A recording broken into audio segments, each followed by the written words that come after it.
మన ప్రభువును రక్షకుడైన యేసుక్రీస్తు వారి శ్రేష్టమైన నామంలో లైఫ్ ఇన్ క్రైస్ట్ మినిస్ట్రీస్ వారు ఏర్పాటు చేసినటువంటి ఈ యొక్క ప్రత్యేకమైన సువార్త సభలకై యేసుక్రీస్తు నామాన శుభాలు తెలియజేస్తున్నాం. అలాగే కీర్తిశేషులు దేవుని దాసులు మరి జాన్ మార్క్ గారు, అలాగే వారి కుమారుడు దేవుని సన్నిధానంలో ఉన్నారు. మరి మెర్సీ జాన్ మార్క్ గారు స్థానిక సంఘం కలిసి దేవుని పనిని ఇలాగా ప్రతి సంవత్సరం కొనసాగించడానికి క్రీస్తు ప్రభువారు వారికి ఇచ్చిన ప్రేరేపణను బట్టి దేవునిని స్తుతిస్తూ మనము ఈ విధంగా చేరి రావడానికి ప్రభు తన కృపను, తన కటాక్షాన్ని, తన వాత్సల్యతను మన ఎడల ఆయన చూపిస్తున్నారు.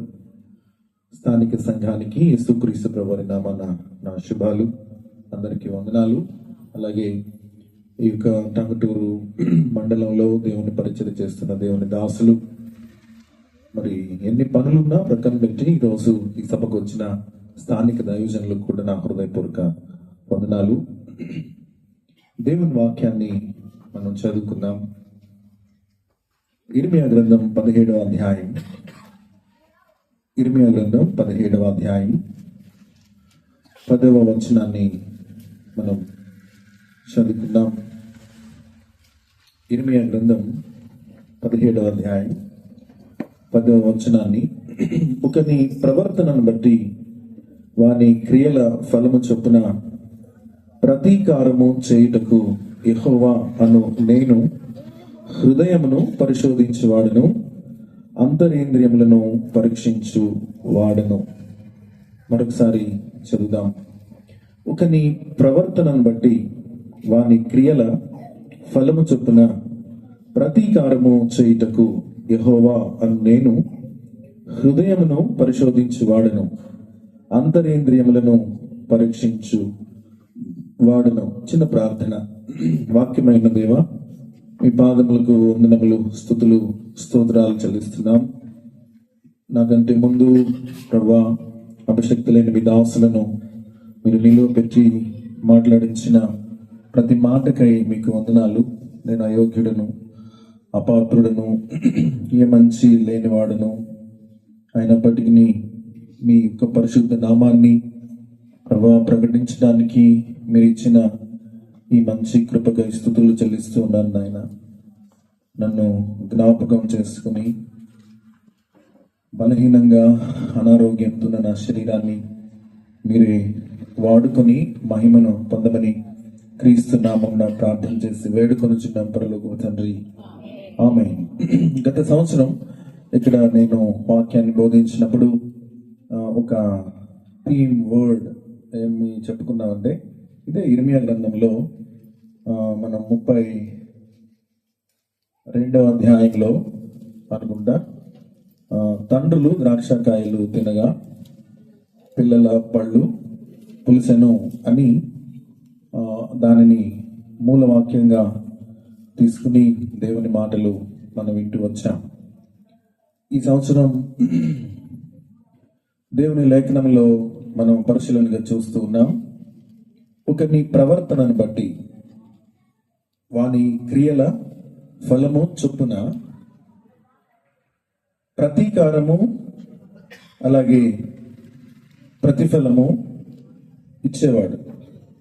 మనం ఆరాధిస్తున్న నజరేయుడైన యేసుక్రీస్తు ప్రభువారు. మనం డిసెంబర్ 25 లేదా నవంబర్ 25 నుంచి డిసెంబర్ 25 వరకు ఆనంద మాసముగా క్రైస్తవ ప్రపంచం పిలుస్తారు. ఆనంద మాసంలో మొదటి రోజు పాట పాడుతూ చింతలేదిక యేసు పుట్టాడని, చింతలేదిక యేసు పుట్టాడని పాటలు పాడుతూ చాలాసార్లు చింతలలో, దిగుళ్ళ మధ్యలో, దుఃఖం మధ్యలో, ఒంటరితనం మధ్యలో, చాలని బ్రతుకుతో, ఒక రకంగా పక్షవాతం వచ్చిన శరీరం ఒక పక్కంతా ఇలాగా చచ్చుబడిపోయి ఈడ్చుకుంటా బ్రతుకు సాగినట్లుగా మానవుని జీవితం భయంకరమైనటువంటి ఒత్తిళ్ల మధ్యలో ఇలాగ ఏడవబడుతూ కొట్టబడుతూ పైకి నవ్వుతూ లోపల ఏడుస్తూ పైకి బాగున్నామని చెప్పుకుంటూ లోపల ఇది బ్రతుక, ఇది ఒక జీవితమా, ఇలా బ్రతకడం అవసరమా అని చాలా రకాలైన పరిస్థితుల మధ్యలో జీవితం గందరగోళాల మధ్యలో సాగుతూ వెళ్తూ ఉంది. సరే, యేసుక్రీస్తు ప్రభువారిని నమ్మాం, ఆయనను సొంత రక్షకునిగా అంగీకరించాం, మారు మనసు పొందాం, బాప్తిస్మం పొందాం. తర్వాత మరి క్రమం తప్పకుండా మందిరానికి వెళుతున్నాం. మరి దైవజనులను దేవుడు పిలిచినప్పటికీ కూడా మరి దైవజనురాలు ఆమె అధికారంలో లేదా ఆమె పరిపాలన క్రింద దేవుని వాక్యాన్ని వింటూ క్రమం తప్పకుండా దేవుని మందిరానికి వెళుతూ నడుస్తూ ఉన్నాం. అయినా ఎందుకు ఇలాంటి పరిస్థితులు ఉన్నాయి? ఎందుకు ఇలాంటి పరిస్థితుల చేత కొట్టబడుతున్నాం? ఎందుకు కుటుంబం అతలాకుతలం అయినట్లుగా, సునామీ రాకుండానే కుటుంబంలో సునామీ వచ్చినట్లుగా, తుఫాను భయంకరంగా కుటుంబాన్ని అన్ని వైపుల నుంచి 4 దిక్కుల నుంచి కొట్టినట్లుగా ఎందుకు ఈ పరిస్థితుల్లో గుండా ప్రయాణం అవుతున్నాం అని ఎప్పుడైనా మనం దేవుని వాక్యం ముందు కూర్చుంటే క్రీస్తు ప్రభువారు మాట్లాడుతున్నారు. ఈ 2026 సంవత్సరంలో జనవరి 5వ తారీఖున పరిశుద్ధాత్మ దేవుడు ఈ సాయంకాలము చల్లటి పూట ఆయన నీతో మాట్లాడుతున్న మాట ఏమంటే, ఒకని ప్రవర్తనను బట్టి వాని క్రియల ఫలము చొప్పున ప్రతీకారము చేయుటకు యెహోవా అను నేను హృదయమును పరిశోధించువాడను, అంతర్ ఇంద్రియములను పరీక్షించువాడను. దేవుడు పై రూపాన్ని మాత్రమే చూసేవాడు కాదు, ఆయన అంతరంగాన్ని చూస్తాడు. అంతర్ ఇంద్రియములు అనగా నీ హృదయము, నీ మనసు, నీ ఆలోచన, నీ ఊహ, ప్రతి దానిని ఆయన చూసే దేవుడు అని ఆయన చెప్తున్నాడు. మనుషులు పైన చూస్తారు, మనుషులు పైన మాత్రమే చూస్తారు, మన అంతరంగాన్ని అంచనా వేయలేరు, మన అంతరంగాన్ని సరిగా పట్టించుకోలేరు. మా స్పిరిచువల్ ఫోర్ ఫాదర్స్ అంటే మా ఆత్మీయ పితరులు విజయవాడ పట్టణంలో దేవుని సువార్తను ప్రకటిస్తూ ఉన్నప్పుడు మా నాన్నగారితో పాటు నేను అక్కడికి మీటింగ్ వెళ్తే ఒక ఆయన దైవజనుల దగ్గర కూర్చుని పాస్టర్ గారు చేతులు పట్టుకుని ఏడుస్తున్నాడు. ఏంటి బ్రదర్, ఎందుకు, ఏమైంది, ఇంట్లో ఏమైనా ప్రాబ్లమా, ఆరోగ్యం బాగోలేదా అంటే ఆయన పెద్దగా ఏడుస్తూ పాస్టర్ గారి చేతులు పట్టుకుని, అయ్యా నేను ఈరోజు చాలా భయంకరమైన తప్పు చేశాను అన్నాడు. నువ్వు తప్పు చేయడం ఏంటి అంటే, విజయవాడలో బీసెంట్ రోడ్ ఎప్పుడు కిటకిటలాడుతుంది, అక్కడ ప్రజలు చాలా రద్దీగా ఉండే ప్రాంతం, పైగా ఎక్కువ ఆదాయం కలిగిన వారు ఆ ప్రాంతంలో షాపింగ్ చేస్తారు. ఈయన భార్య ఇద్దరు కలిసి ఆ వీధిలో నడుస్తూ వెళ్తున్నప్పుడు భార్య పక్కనే ఉంది. ఆయన అక్కడ షాపింగ్ చేస్తా ఉన్న ఒక స్త్రీని చూశాడు, తిప్పుకున్నాడు, 2 అడుగులు వేసి మళ్ళా చూశాడు. చూసేసరికి ఆయన మనసులో వేరు రకాలైన ఆశలు, ఆలోచనలు వస్తున్నాయి.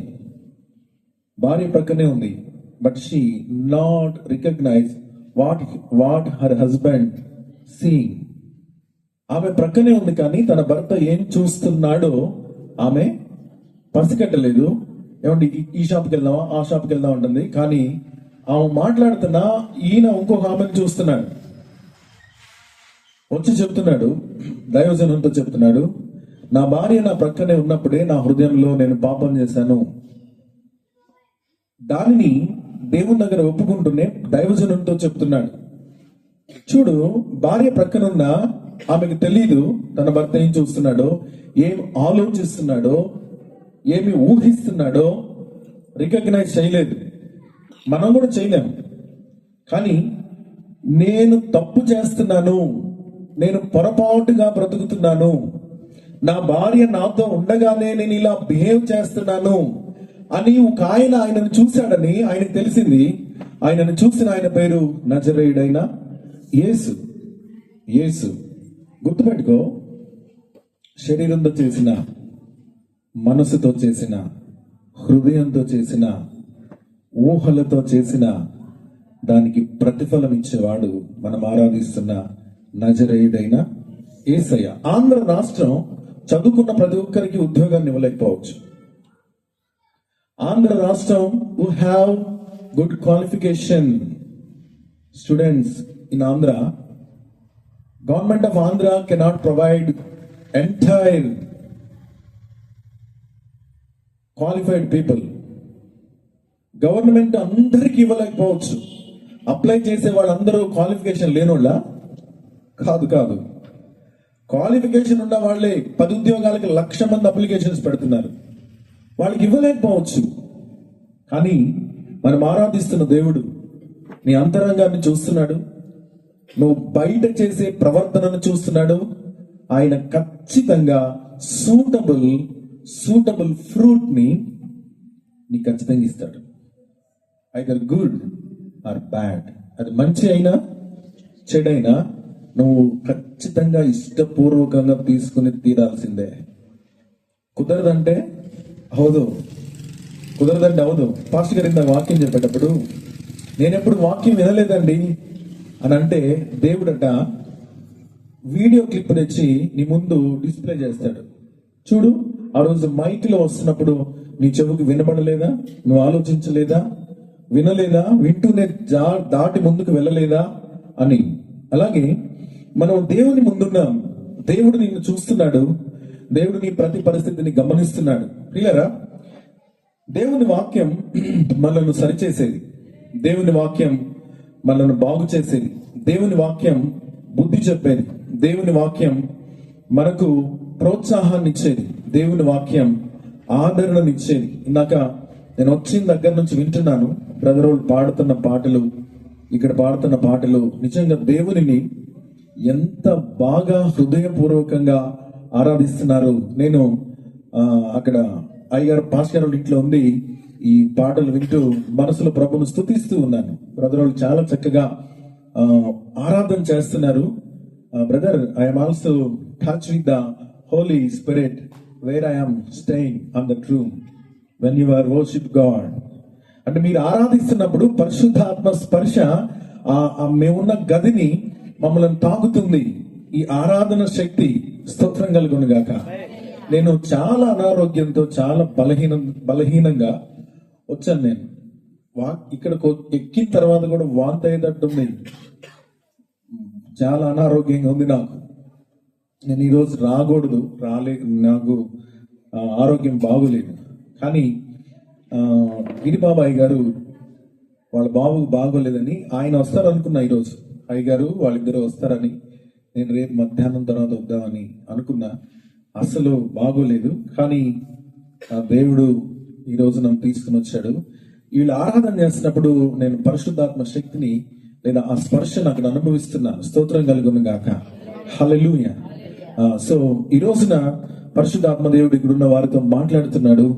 మన జీవితాలను కట్టడానికి, మన జీవితాలను బాగు చేయడానికి. ఇందాక ఆరాధన చేసే ముందు మనం స్వల్పమైన వారమా, గుర్తింపు లేని వారమా, మనుషులు ఎవరు మనల్ని పట్టించుకోవడం లేదా, సొంత ఇంటి వారి చేత కూడా మనం తృణీకరించబడుతున్నామా అని చాలాసార్లు అనిపిస్తుంది. Yes, so many times our own blooded father and mother also are neglected for us. మన సొంత అమ్మా నాన్నే మనల్ని నిర్లక్ష్యం చేసిన పరిస్థితులు మనకు అనిపిస్తాయి. ఖచ్చితంగా మన హృదయాన్ని కనుక తొంగి చూస్తే ఆ ఫీల్ మనం చాలాసార్లు అనుభవిస్తూ ఉంటాం. ఏంటి, మా అన్నయ్యని చూసినట్లుగా, అక్కను చూసినట్లుగా నాకు చూడలేదు అమ్మ నాన్న. కొన్నిసార్లు చీదరించుకుంటూ మాట్లాడుతున్నారు అనిపిస్తుంది. గుర్తుపెట్టుకో, నిన్ను సృష్టించిన దేవుడు నీ కోసం చాలా ప్రణాళికలు సిద్ధం చేశాడు. స్తోత్రం కలుగును గాక. నీవు గనక ఆయన మాట వింటే, నీవు గనక ఆయన చెప్పినట్లుగా నడిస్తే, నీ ప్రవర్తన దేవునికి ప్రీతికరముగా మారిస్తే, నీకు నీవు అది ఇచ్చుకోగలిగితే దేవుడు నీ పట్ల చాలా శ్రేష్టమైన కార్యాలు ఆయన చేస్తాడు. నేను ఒక ఆయన జీవితాన్ని ఈరోజు కొంచెం, రేపు కొంచెం మీ ముందు ఉంచడానికి ఇష్టపడుతున్నాను. వాస్తవంగా నేను ఒక్క పూట చెప్పాలి వాక్యం, కానీ దేవుడు 2 పూటలకు ఎలో చేశాడు. అందుకు దేవుని స్తుతిస్తున్నాను. ఈరోజు కొంచెం మీ ముందు ఉదయం ఈ సాయంత్రం, రేపు సాయంత్రం కొంచెం మీ ముందు ఉంచడానికి ఇష్టపడుతున్నాను. రండి దేవుని వాక్యాన్ని చదువుదాం. మొదటి సమూయేలు గ్రంథం 16వ అధ్యాయం 11వ వచనాన్ని లేదా 10వ వచనాన్ని మనం చూద్దాం. యెషయి తన 7 కుమారులను సమూయేలు ఎదుటికి పిలువగా, సమూయేలు యెహోవా వీరిని కోరుకొనలేదని చెప్పి, నీ కుమారులందరూ ఇక్కడ ఉన్నారా అని యెషయిని అడుగగా, అతడు ఇంకను కడసారి వాడున్నాడు, అయితే వాడు గొర్రెలను కాయవాడని చెప్పెను. అందుకు సమూయేలు, నీవు వాణ్ణి పిలువనంపించుము, అతడు ఇక్కడికి వచ్చే వరకు మనము కూర్చుందమని యెషయితో చెప్పగా, అతడు వారిని పిలువనంపించి లోపలికి తోడుకొని వచ్చును. అతడు ఎర్రని వాడును, చక్కని నేత్రములు గలవాడును, చూచుటకు సుందరుడై ఉండెను. అతడు రాగానే, నేను కోరుకున్నవాడు ఇతడే, నీవు లేచి వారిని అభిషేకించమని యెహోవా సెలవేయగా, సమూయేలు తైలపు కొమ్ము తీసి వాని సహోదరుల ఎదుట వానికి అభిషేకం చేసెను. నాట నుండి యెహోవా ఆత్మ దావీదు మీదకి బలముగా వచ్చెను. మనం చదువుతుంది ఎవరి గురించి అంటే, దావీదు అనే ఒక చిన్న యవనస్తుడి గురించి.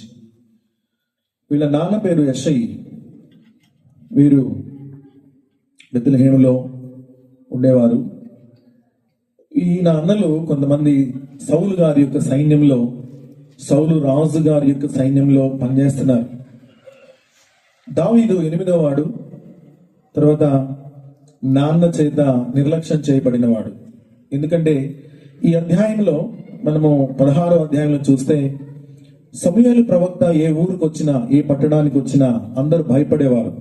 ఎందుకంటే దేవుడు ఉగ్రతను తెచ్చాడా, దేవుడు కోపాన్ని తెచ్చాడా, లేక శుభవచనాన్ని తెచ్చాడా అని ఆ ప్రాంత ప్రజలందరూ కూడా భయముతో గజగజ వణుకుతున్న రోజుల్లో, అలాంటి పరిస్థితుల్లో ఉన్నప్పుడు యెషయి చాలా ధైర్యంగా, ఏ బాబు యెషయి, మీ పిల్లలందరూ పిలువు అని అంటే 7 మందినే పిలిచాడు.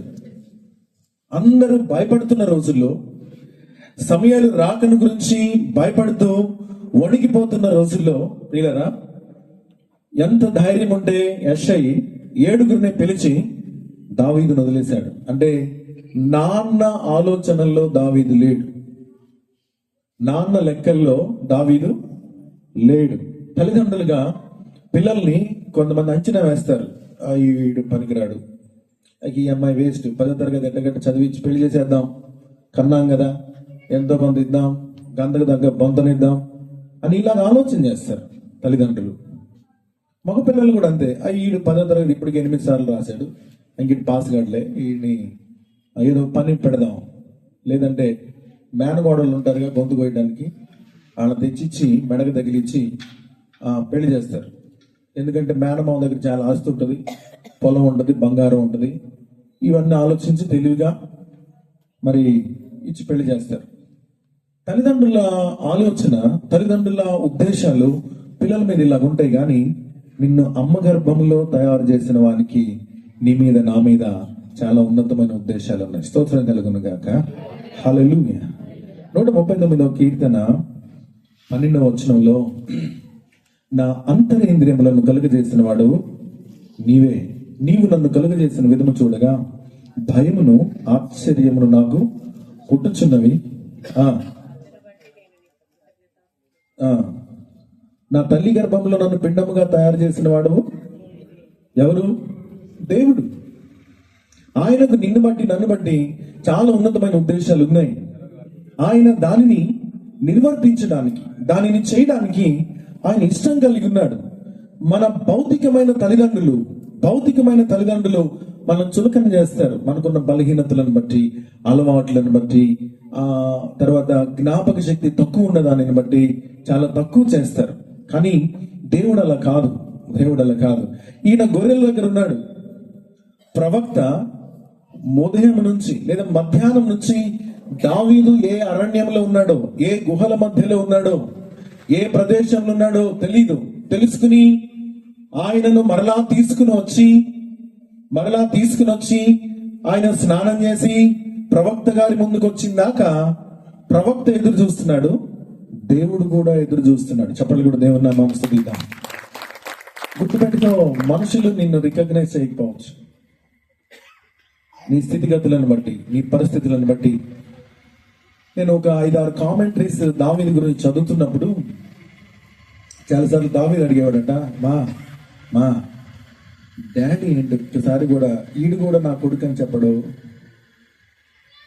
వీడు నా కొడుకు అని చెప్పడేంటమ్మా, నాకు బలి ఏడుపు వస్తుంది, బాధ వేస్తుందమ్మా, నేను నాన్న దగ్గరికి వెళ్తే మొహం తిప్పుకుని వెళ్ళిపోతున్నాడు ఏంటి అంటే ఆమె చెప్పేదట, రే బాబు ఒక రోజు వస్తుందిరా, ఆ రోజు మీ నాన్న ఏం చెప్పుకుంటాడంటే, నేను భయ్ దావీదోడు నాన్ననే అని చెప్పుకునే రోజు దేవుడు నీ లైఫ్లో తీసుకొస్తాడు, నువ్వు గుర్తుపెట్టుకో అని వాళ్ళమ్మ మాట్లాడుతూ వాళ్ళమ్మ చెప్పేదట, అరే నాకు భూలోకంలో కాదు కానీ, మీ నాన్న దగ్గర కాదు కానీ పరలోకంలో నాకు గుర్తింపు ఉంది.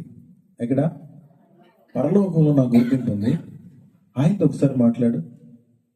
దావీదు దేవునితో మాట్లాడుతూ అంటాడు, ప్రభా నేను నీ దాసురాలి, తెలుసా ఆ రిఫరెన్స్ తెలుసా, నేను నీ దాసురాలి కుమారుడనని 2 సార్లు కీర్తనల గ్రంథంలో ఆయన కోట్ చేస్తాడు. వాళ్ళమ్మ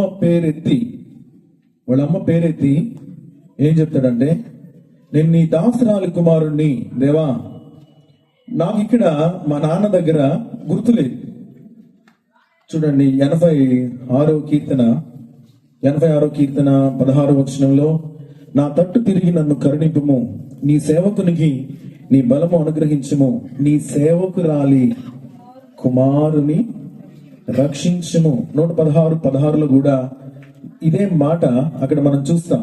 వాళ్ళమ్మ మాట్లాడుతూ ఏం చెప్పేదంటే, రే బాబు ఇక్కడ కాదు కానీ 16వ వచనంలో, యెహోవా నేను నిజముగా నీ సేవకుడను నీ సేవకురాలి, చెప్పలు కూడదా, తల్లి అయిన మరచునేమో నేను నిన్ను మరువను, చూడుము నా అరచేతులలో నిన్ను చెక్కి ఉన్నాను, తల్లి అయిన మరచునేమో నేను నిన్ను మరువను, చూడుము నా అరచేతులలో నిన్ను చెక్కి ఉన్నాను, నీ పాదములో తొట్టిల్లనీయవు, నిన్ను కాపాడువాడు కునుకడు నిదురపోడు అని చెప్పి వాగ్దానం చేసిన యేసయ్యా, తల్లిలా లాలించును, తల్లిలా ప్రేమించును, తల్లిలా లాలించును, తల్లిలా ప్రేమించును, ముదిమి వచ్చు వరకు ఎత్తుకొని ముద్దాడును, కంట పెట్టుకొని కాపాడును, యేసయ్యా తల్లిలా లాలించును, తల్లిలా ప్రేమించును, తల్లిలా లాలించును, తల్లిలా ప్రేమించును, ముదిమి వచ్చు వరకు ఎత్తుకొని ముద్దాడును, కంట పెట్టుకొని కాపాడును, యేసయ్యా తల్లిలా లాలించును, తల్లిలా ప్రేమించును. దావీదు ప్రార్థన చేస్తే వాళ్ళ అమ్మ పేరెత్తి, మీ పిల్లలు చెప్పగలరా, ప్రభా నేను పలానా కొడుకుని ప్రభా, చెప్పగలరా? మనుషులతో కాదు, ఎవరితో?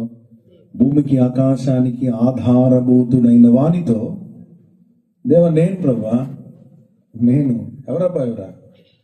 అదే మరియమ్మ గారు అబ్బాయిని ప్రభా, మార్తమ్మ గారు అబ్బాయిని ప్రభా, ఎవరావా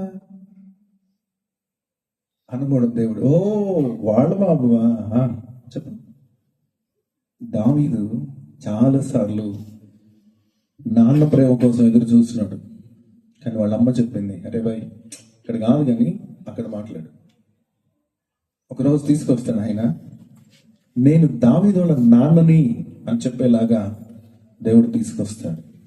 పిల్లరా, దావీదు 17వ అధ్యాయంలో 17వ అధ్యాయం మొదటి సమయాల గ్రంథం 17వ అధ్యాయంలో 47వ వచనంలో అప్పుడు యెహోవా కత్తి చేతను ఈటి చేతనైనను రక్షించేవాడు కాడని ఈ దండు వారందరూ తెలుసుకుందరు. యుద్ధము యెహోవాదే, ఆయన మిమ్మును మా చేతికి అప్పగించునని చెప్పెను. ఫిలిష్తీయుడు లేచి దావీదును కలియుడికి అతనికి ఎదురుగా పోగా దావీదు వారిని ఎదుర్కొన్నట్టుగా సైన్యము తట్టు త్వరగా పరిగెత్తిపోయి తన సంచిలో చెయ్యి ఉంచి అందులో ఒక రాయి తీసి వడిసెలతో విసిరి ఆ ఫిలిష్తీయుని నుదుటను కొట్టెను. ఆ రాయి వాని నుదుటను చొచ్చినందున వాడు బోర్ల పడెను.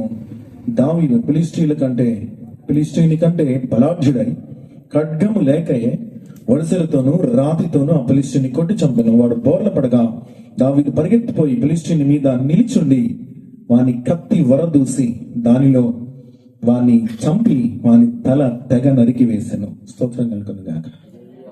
ఈయన యవనస్తుడు, చిన్నోడు, గొర్రెలను కాస్తున్నాడు. పిల్లరా, గొర్రెలను కాస్తున్నాడు. దేవుడు సెలెక్ట్ చేశాడు.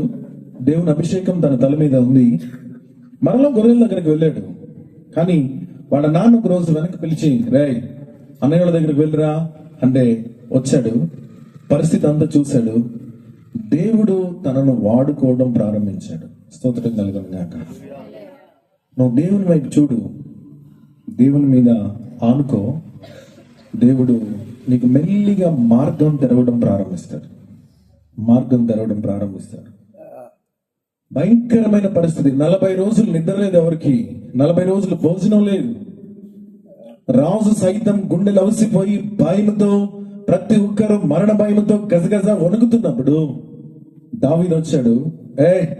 ఈ ఫిలిష్తీయుని బట్టి ఎవ్వని మనసు కృంగనవసరము లేదు అని చెప్పి వాని తలను నరికి తీసుకుని వచ్చాడు. స్తోత్రం కలుగునుగాక. దేవుడు తనతో ఆయన ఆశ్చర్య కార్యాలు జరిగిస్తున్నాడు. అంతేకాకుండా 18వ అధ్యాయంలో 18వ వచనాన్ని మనం చూస్తే, అందుకు దావీదు, రాజునకు అల్లుడు నగుటకు నేను ఎంతటి వాడను, నా స్థితి అయినను ఇశ్రాయేలీలలో నా తండ్రి కుటుంబమైనను ఏ పాటిది అని సౌలుతో అనెను. ఇప్పుడు ఇశ్రాయేలీల మొట్టమొదటి రాజైన సౌలుకి దావీదు 2వ అల్లుడయ్యే అవకాశం దేవుడు తీసుకుని వచ్చాడు. నాన్నతో అరే ఇట్రా ఒకసారి నాకు కౌగిలించుకో, నేను నాకు ముద్దు పెట్టు అని ఆ ప్రేమ దొరకని దావీదుకి దేవుడు తనను గుర్తించి ఏం చేసిందంటే రాజు గారికి అల్లుడయ్యేటట్లుగా చేశాడు. ఒకని ప్రవర్తన వాని క్రియల ఫలం.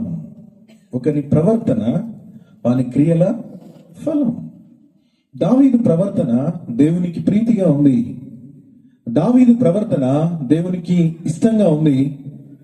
తాడి చెట్టు లాంటి కింద పడేస్తే 2 ముక్కలుగా నరుక్కుని వచ్చాడు, తల తీసుకుని వచ్చాడు. ఇప్పుడు రాజుకి అల్లుడవుతున్నాడు. అంతేకాదు, రాజుగారి కొడుకున్నాడు, ఆయన పేరు యోనాతానుతో చాలా మంచి స్నేహం తనకు ఏర్పడింది. 20వ అధ్యాయంలో 17వ వచనంలో యోనాతాను దావీదును తన ప్రాణ స్నేహితునిగా ప్రేమించెను గనుక ఆ ప్రేమను బట్టి దావీదు చేత మరలా ప్రమాణం చేయి. రాజు తర్వాత యువరాజు దావీదుకు స్నేహము, యువరాజుతో చాలా మంచి సంబంధాన్ని ఏర్పాటు చేస్తూ ఉన్నాడు దేవుడు. ప్రియులరా, దేవుడు ఆశ్చర్యమైన కార్యాలను ఆయన చేయగలిగిన సమర్థుడైన దేవుడు. 2వ సమూయేలు గ్రంథం 5వ అధ్యాయం 4వ వచనంలో మనం చూసినప్పుడు దావీదుతో దేవుడు చేస్తున్న కార్యాన్ని మనం గమనిస్తే, దావీదు 30 ఏండ్ల వాడై ఏలనారంభించి 40 సంవత్సరములు పరిపాలన చేశాడు. దావీదు ఇప్పుడు రాజు అయ్యాడు. రాజయ్యాడు.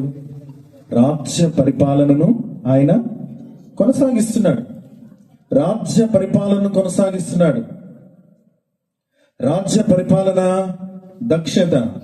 ఎక్కడో గొర్రెల దొడ్డిలో గొర్రెలను వెంబడిస్తున్నటువంటి ఒక వ్యక్తిని దేవుడు ఎక్కడికి తీసుకుని వచ్చాడు? నీ పట్ల దేవునికి ఉన్న ప్రణాళిక చెప్పనా, మనుషులు ఊహించలేరు దేవుడు నీ కోసం చేసే కార్యాలు. చెప్పండి కూడా దేవుని చెప్తానా గట్టిగా. అవును, నువ్వు దేవుని వైపు తిరిగితే, నీ హృదయంలో దేవునికి స్థానం ఇస్తే, దేవుడు నీ పట్ల చేసే కార్యాలు ఎంత ఆశ్చర్యంగా ఉంటాయి. దావీదు ఇప్పుడు రాజు అయ్యాడు. రాజ్య పరిపాలన దక్షతను ఆయన కొనసాగిస్తా ఉంటే, పిల్లరా, ఒక మనిషి దేవునితో తత్సంబంధం కలిగి ఉన్నప్పుడు ఆయన ఎంతసేపటికి ఏమన్నా ఆలోచన వస్తుందంటే, దేవుని గురించి, దేవుని మందిరాన్ని గురించిన ఆలోచనలు ఆయనలో కలుగుతాయి. దావీదు ఇప్పుడు 7వ అధ్యాయం 2వ వచనంలో మనం చూస్తే, నేను దేవదారం రానుతో కట్టిన నగరి యందు వాసము చేయుచుండగా దేవుని మందసము డేరాలో నిలిచి ఉంది. దావీదుకి ఏం ఆలోచన వస్తుందంటే, దేవుని మందిరం లేదా మందసం ఎక్కడో గొర్రెల దొడ్డిలో వర్షానికి తడుస్తా, మంచుకి నానత, నిద్ర లేకుండా రాత్రంతా భయంగా ఉండే పరిస్థితులు ఉన్న నాకు ఆయన తెచ్చి రాజమందిరంలో సరంబి వేసిన ఇంటిలో దేవదారు మ్రానుని నేను ఒకసారి సిమ్లా వెళ్ళాను. సిమ్లా వెళ్తే అక్కడ సిమ్లాలో అసలు ఫ్యాన్లు ఉండవు, ఏ ఇంట్లో ఫ్యాన్లు ఉండవు, ఎప్పుడు చలి పడుతుంది బాగా. మనకి ఏమంటారు, యాపిల్స్ పండే రాష్ట్రం సిమ్లా.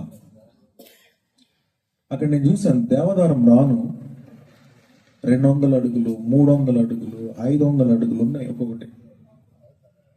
ఇక్కడ నుంచి ఇట్లా చూస్తుంటే మెడకాయ అంత ఎత్తిన దాని చివర కనబడదు, అంత పెద్ద చెట్లు.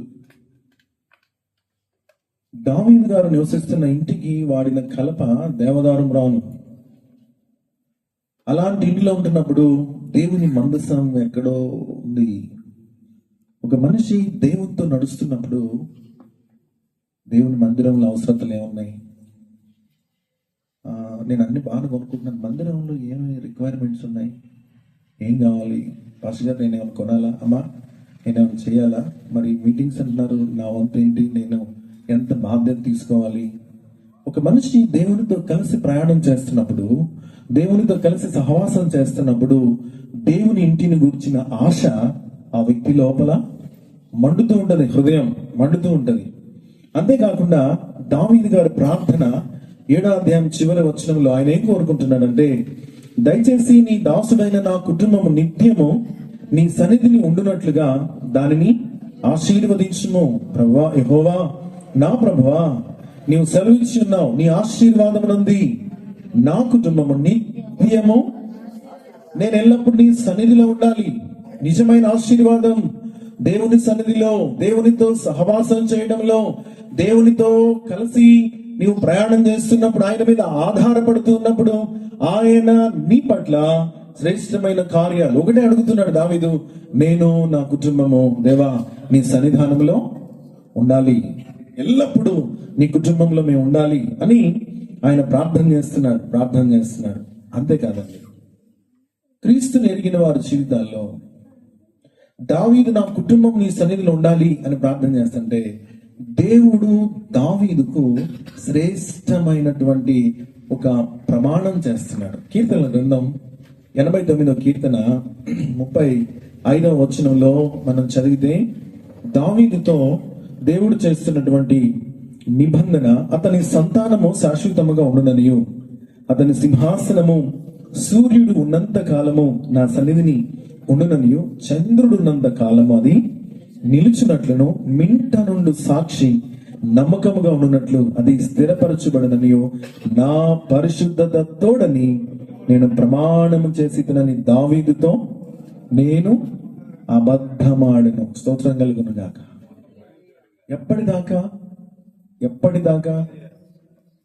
ఎప్పటిదాకా ప్రమాణం చెప్పండి. సూర్యుడు ఉన్నంత కాలం, చంద్రుడు ఉన్నంత కాలం. సూర్యుడు చంద్రుడు ఉన్నంత కాలం ప్రియులరా, దేవుడు నీకు కనుక ఒక వాగ్దానం ఇస్తే అది నీతో ఆగిపోయేది కాదు. నీతో ఆగిపోయేది కాదు.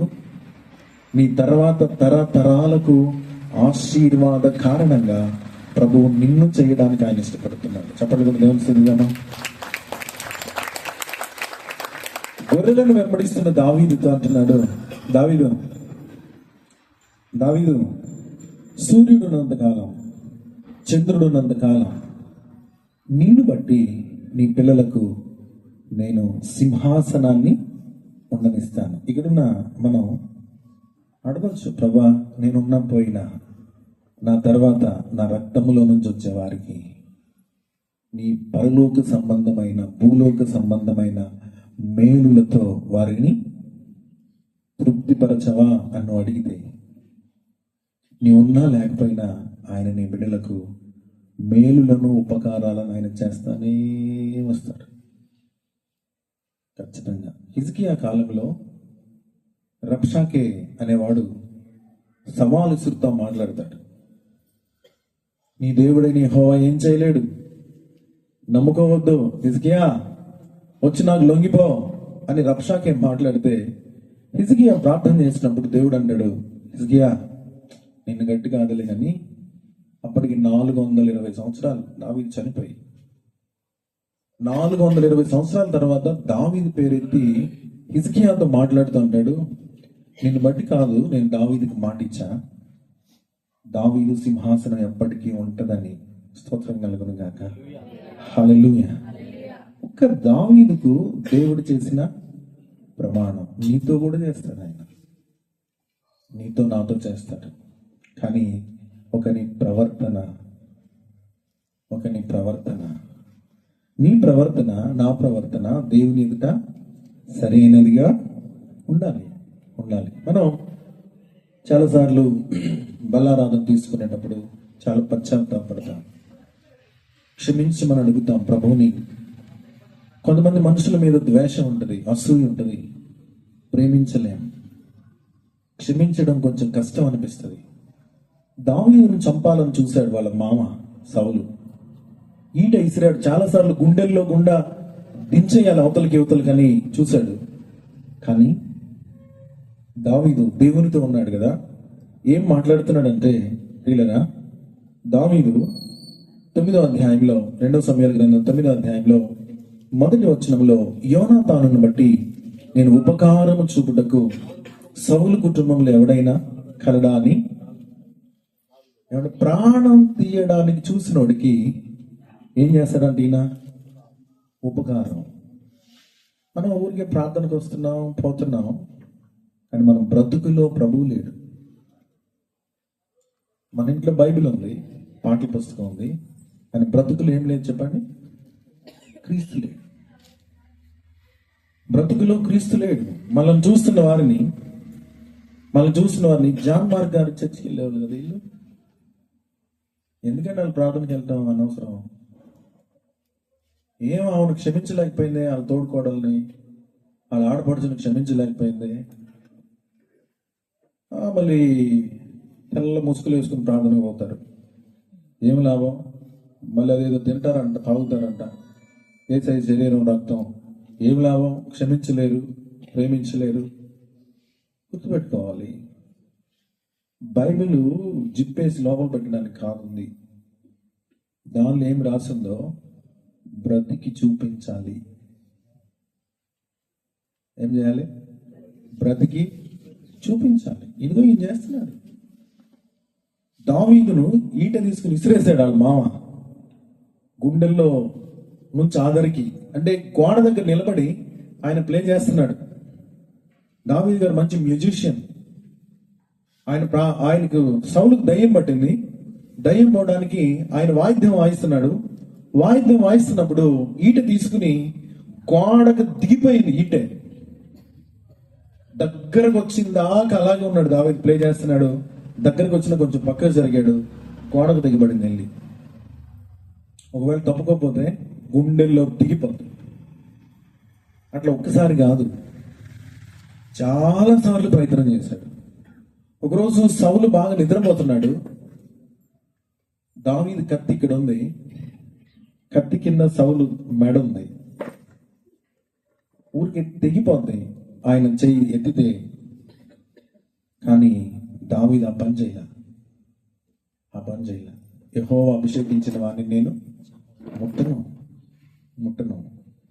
ఆయన పైన వేసుకునే బట్టకు కొంచెం చిన్న ముక్కను కత్తిరించుకుని వెళ్ళి దావీదు చాలా పశ్చాత్తాపడ్డాడు. నేను అట్లా చేయకుండా ఉంటే బాగుండేది అని. ప్రియులరా, మనం ఊరికే మాటలతో చెప్పుకోవడం కాదు, సంవత్సరాలు గడిచిపోతున్నాయి, విషయం చెప్పుకుంటున్నాం బాగానే, బ్రతుకు బాగోలా. నేను ఇందాక చెప్పాను, ఎందుకు పక్షవాతం వచ్చిన వాడికి లాగా ఒక పక్క చచ్చుబడి ఒళ్ళు సగం బతికుంది, సగం చచ్చింది మన ఒంటిలో, అలా ఈడ్చుకుంటా బ్రతుకుతున్నట్లుగా ఉంది బ్రతుకు.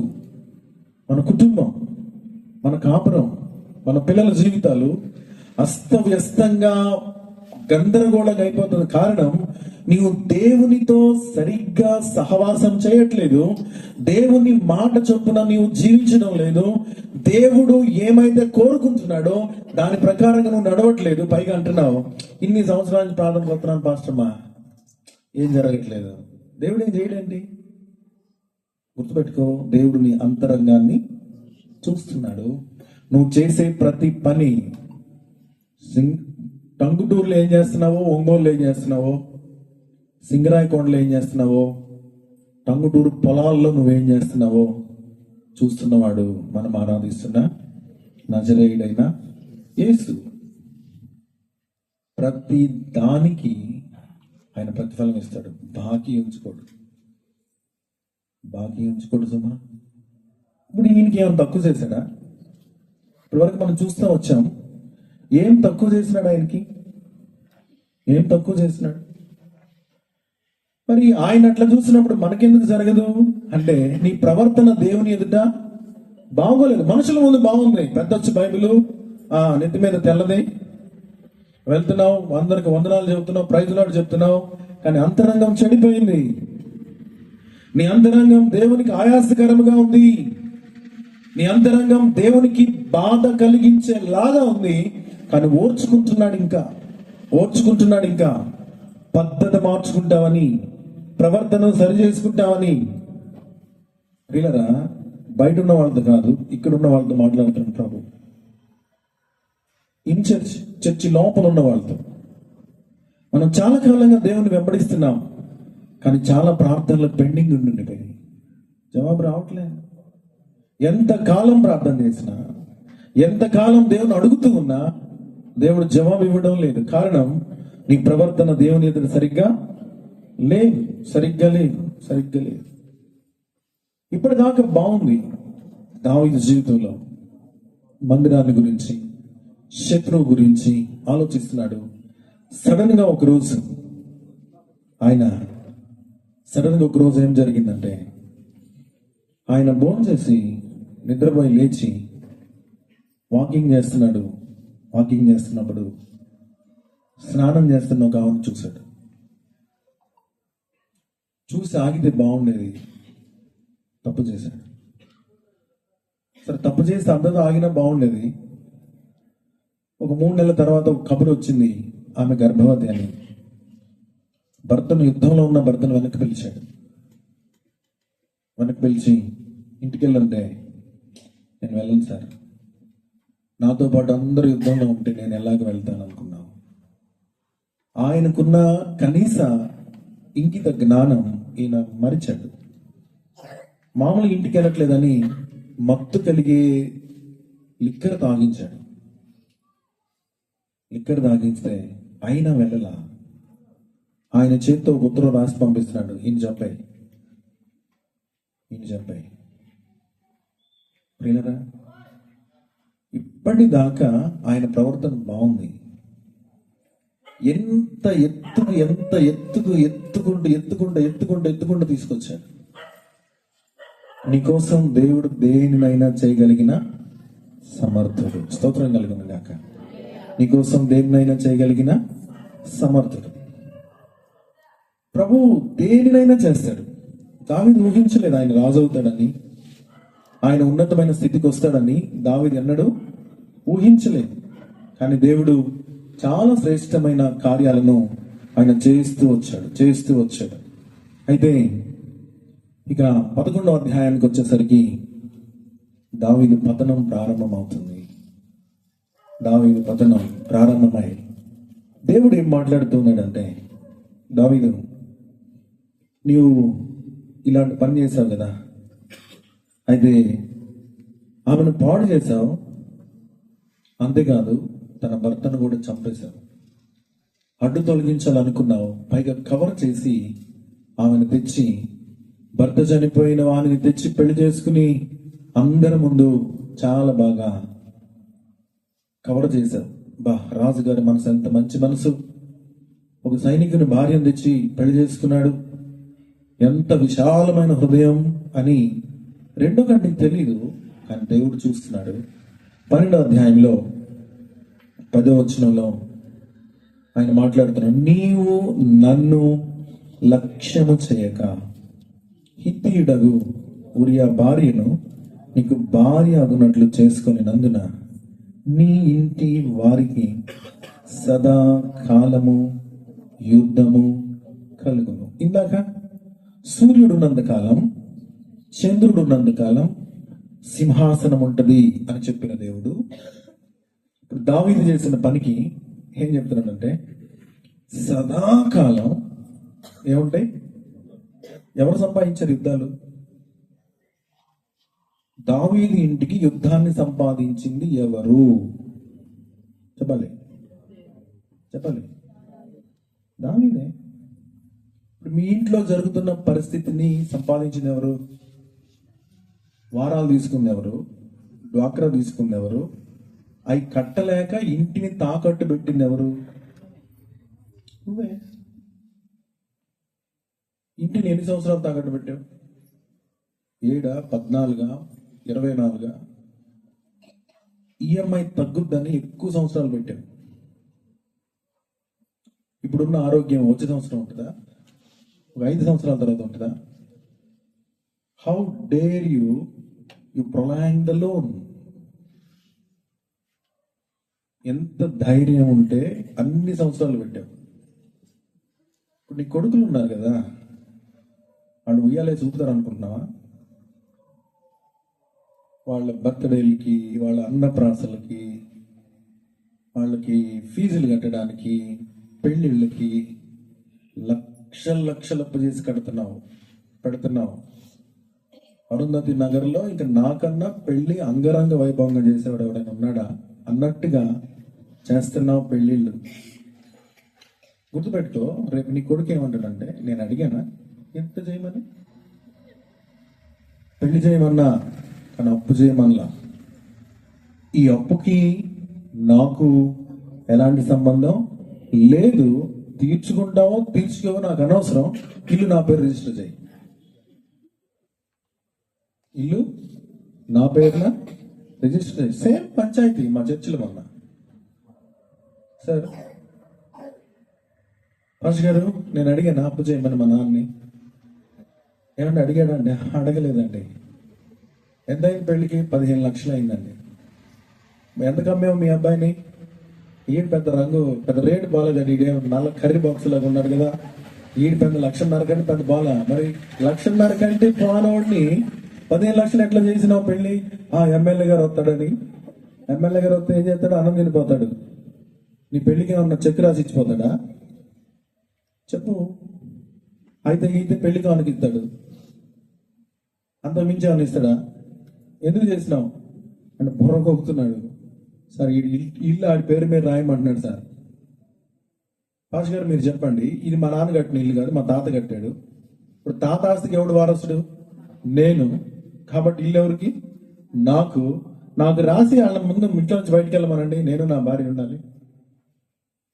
నీ బంగారు కొండలు మాట్లాడే బూతు మాటలు రేపు రాసి పెట్టుకో. ఎవరి కోసం బతుకుతున్నావు? ఎవరి కోసం? మధ్యరాత్రి దగ్గర ఎక్కడున్నావు? NH5 ఎక్కడున్నావురా? N5 లో ఎక్కడున్నావు? అక్కడున్నా N5 లో. ఆడ ఇక రారా ఫోన్ ఇసి పెడే ఫోన్. తాగి ఊగి వస్తే ఆయన కోసం చేసావు అప్పులు.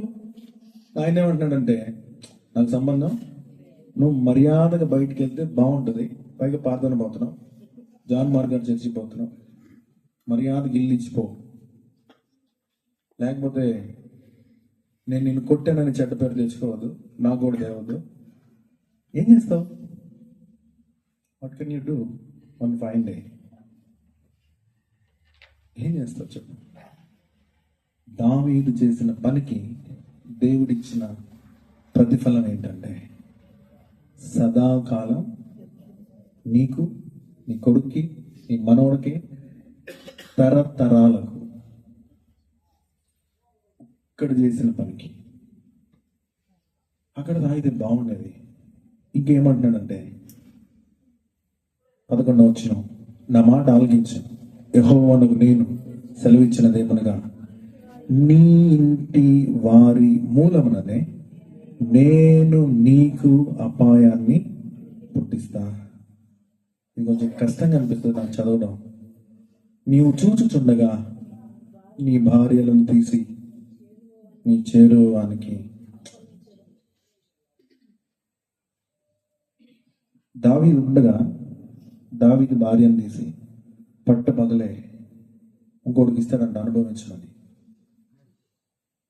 ఒక పురుషుడు తట్టుకోగలడా? తన కళ్ళ ముందు తనకు తెలిసి తన భార్యను వేరేవాడు అనుభవిస్తుంటే? ఈ స్థితి తెచ్చుకుంది ఎవరు?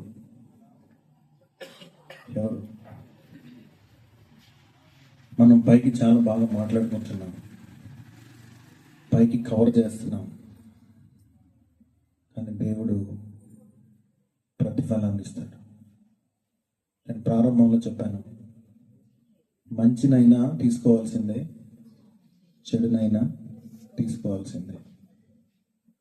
లేదు సార్, అప్పుడేదో పెళ్లి కాక తెలిసి తెలియక అయిపోయింది ఇప్పుడే, అప్పుడు ఎందుకంటే నీకు అప్పుడు అవ్వచ్చు, నీ దృష్టికి అది చిన్నది అవ్వచ్చు. పాపానికి బైబిల్లో ఎక్కడైనా కొలతలు ఉన్నాయా చెప్పండి? చిన్నది ఎంతది, ఎంతది, కుంకుడుకాయలు కొట్టే సుత్త అంతది, ఆ తర్వాత ఈ బాక్స్ అంతది ఉందా? లేదు. అబద్ధం ఎంతో, నరహత్య కూడా అంతే. ఇందాక దాకా నేను చెప్పుకొచ్చాను, దావీదు ప్రవర్తన దేవునికి ప్రీతిగా ఉంది, అందనంత ఎత్తుగా హెచ్చించాడు. అదే దావీదు తన ప్రవర్తన చెడిపోయిన తర్వాత ఏం సంపాదించుకున్నాడు? ఏం సంపాదించుకున్నాడు? తల్లులరా, నా ప్రియ స్నేహితులరా, నువ్వు అమ్మవి, నువ్వు నాన్నవి, నువ్వు తాతయ్యవి, నువ్వు నాయనమ్మవి. ఏం సంపాదించావు నీ వంశోద్ధారులకు? ఏం సంపాదించావు నీ రక్తం పంచుకుంటున్నానికి? ఏం సంపాదించావు? ఏం సంపాదించావు? సదా యుద్ధాలు, సొంత ఇంటి వారి వలనే ప్రాణ భయం, భార్యలను తీసి చేరువానికి ఇచ్చేస్తానని మన దేవుడు కవర్ చేయడు. మా పిల్లోడే, మా మనవడే, మావోడే అట్లా అనడు. Rule is rule, rule for all. Either pastor or music player or believer, he treat them equally. వాక్యం చెప్పే నేనైనా, వింటున్న మీరైనా, ఆరాధిస్తున్న ప్రజలైనా, ఎవరినైనా ఒకేలాగా చూసేవాడు మనం ఆరాధిస్తున్న దేవుడు. ఏం సంపాదించుకుంటావో నీ ఇష్టం, నీ ఇష్టం. లేచి నుంచుందాం, లేచి నిలబడి యాకోబు పత్రిక 4వ అధ్యాయం 8వ వచనాన్ని చదివి మనం ప్రార్థన చేద్దాం.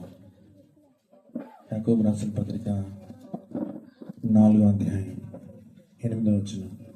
దేవుని యొద్దకు రండి, అప్పుడు ఆయన మీ యొద్దకు వచ్చును.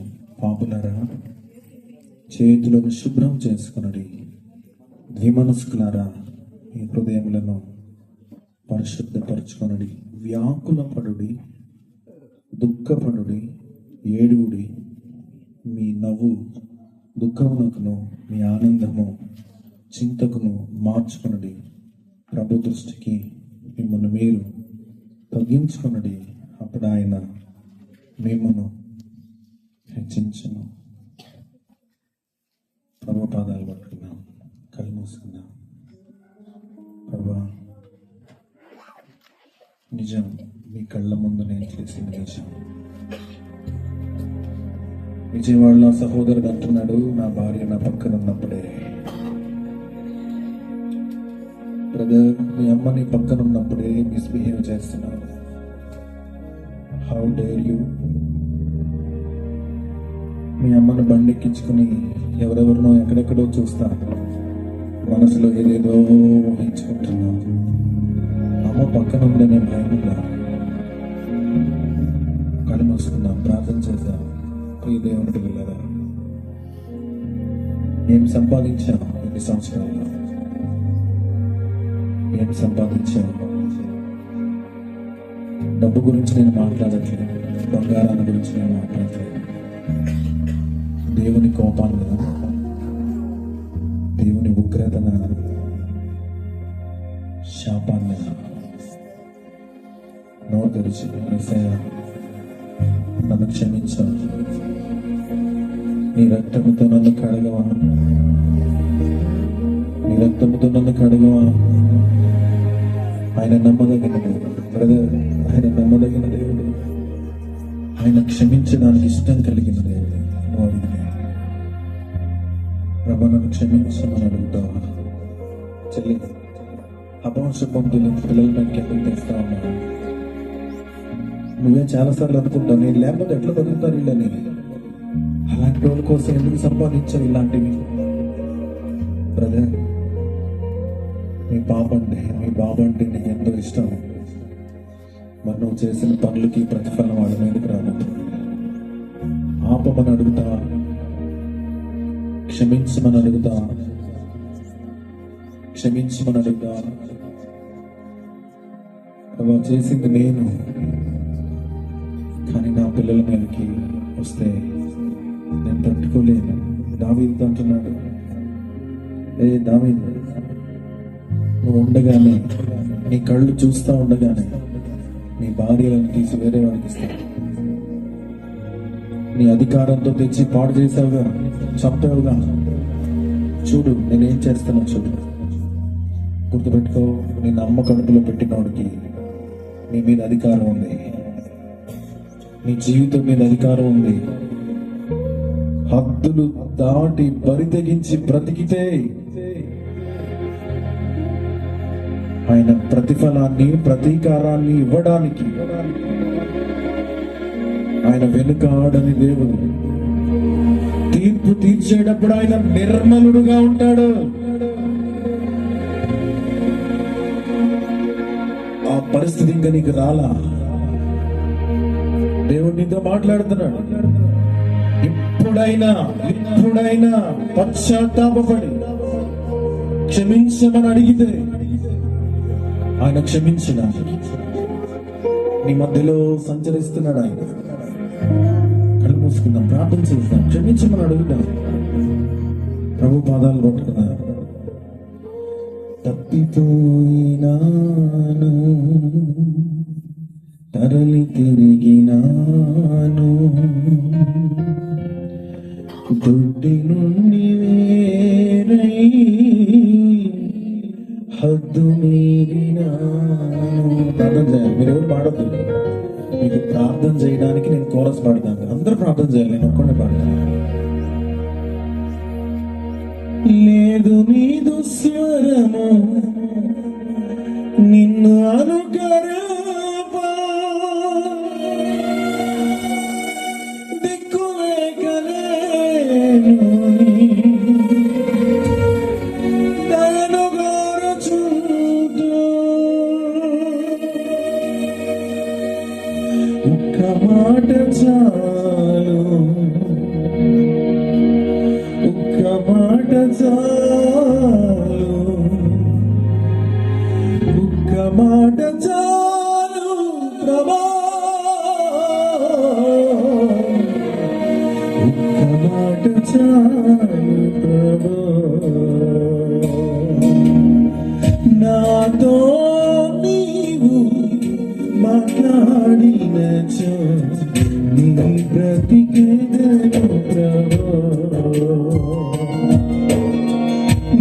నాతో నీవు మాట్లాడినచో నీ బ్రతికెదను ప్రభువా.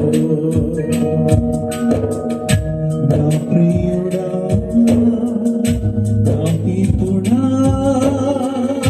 నా ప్రాణనాథుడా, నా రక్షకా, నా ప్రియుడా, నా హితుడా, నా ప్రాణనాథుడా, నా రక్షకా. నాతో నీవు మాట్లాడినచో నీ బ్రతికెదను ప్రభువా. అడుగుదాం, అడుగుదాం.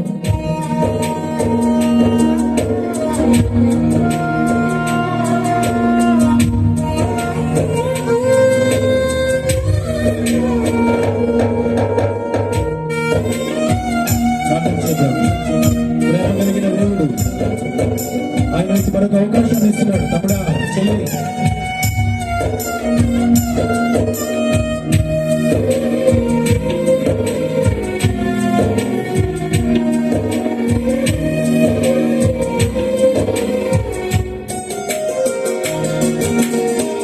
యుద్ధబంధు నేను యుద్ధ మీద నుండి చూడరాని దృశ్యం కళ్ళగాంచినాను.